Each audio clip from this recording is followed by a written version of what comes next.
ডিমের তরকারিতে এক একটার কিন্তু এক এক রকম স্বাদ। যেমন ডিম ভুনার একটা স্বাদ, ডিমের কোরমার একটা স্বাদ, আবার এই ডিমের মালাইকারি মানে নারকেলের দুধ দিয়ে ডিমের একটা অন্যরকম স্বাদ। এটা হলে তো আর কোনো তরকারিরই দরকার হয় না।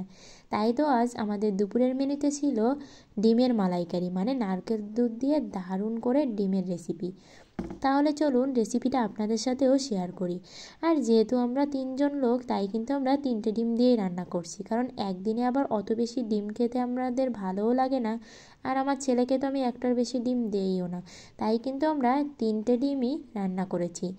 আর এখানে শুরুতে ডিমগুলোকে আমি লবণ হলুদ দিয়ে অল্প করে ভেজে নিলাম। আর এবার ডিম ভেজে উঠিয়ে নিয়ে আমি সেই তেলের ভিতরে পেঁয়াজ বাটা রসুন বাটা দিয়ে একটু ভেজে নিয়েই তার ভিতরে শুকনো লঙ্কা বাটা আর জিরা বাটাটা দিয়ে দিলাম।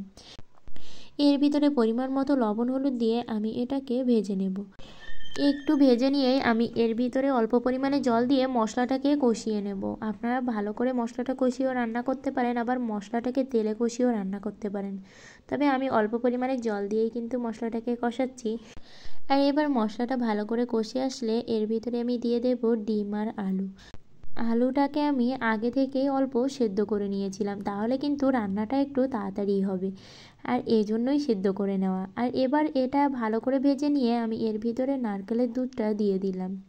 আর নারকেলের দুধ দিয়ে ডিমের রেসিপি সত্যিই অসাধারণ, এবং খেলে কিন্তু আমার পেটের ভিতরে একটু ঝামেলা হয়, তবুও কি এটা খেতে এতটাই স্বাদ যে এটা রান্না করে খেতেই হবে। আর এবার এটাকে রান্না করতে থাকবো যতক্ষণ না ঝোলটা শুকিয়ে আসে। আর এ পর্যায়ে এসে হঠাৎ একটা মাথায় আইডিয়া আসলো, দেখি একটা ডিম একটু এভাবে ঝোলের ভিতর ছেড়ে দেখি সেটা খেতে কেমন মনে হয়। আমি আগে কখনো এভাবে ডিমটা ঝোলের ভিতর ছেড়ে খাইনি, তবে আজই প্রথম এটা ট্রাই করলাম। আর এর জন্য আমি ঢাকনা দিয়ে এটাকে ঢেকে দিয়েছিলাম। আর দেখুন জাস্ট 2-3 মিনিটের ভিতরেই দেখুন ডিমটা কিন্তু পুরো জমাট বেঁধে গেছে।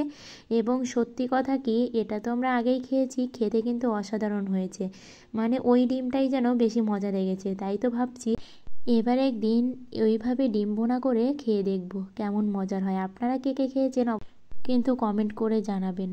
আর আমার রেসিপিটা কেমন লেগেছে সেটাও কিন্তু জানাতে একদমই ভুলবেন না। আর আমার চ্যানেলটি সাবস্ক্রাইব করে বন্ধু হয়ে পাশে থাকবেন, সাথে থাকবেন। আজকের ভিডিওটি এ পর্যন্ত।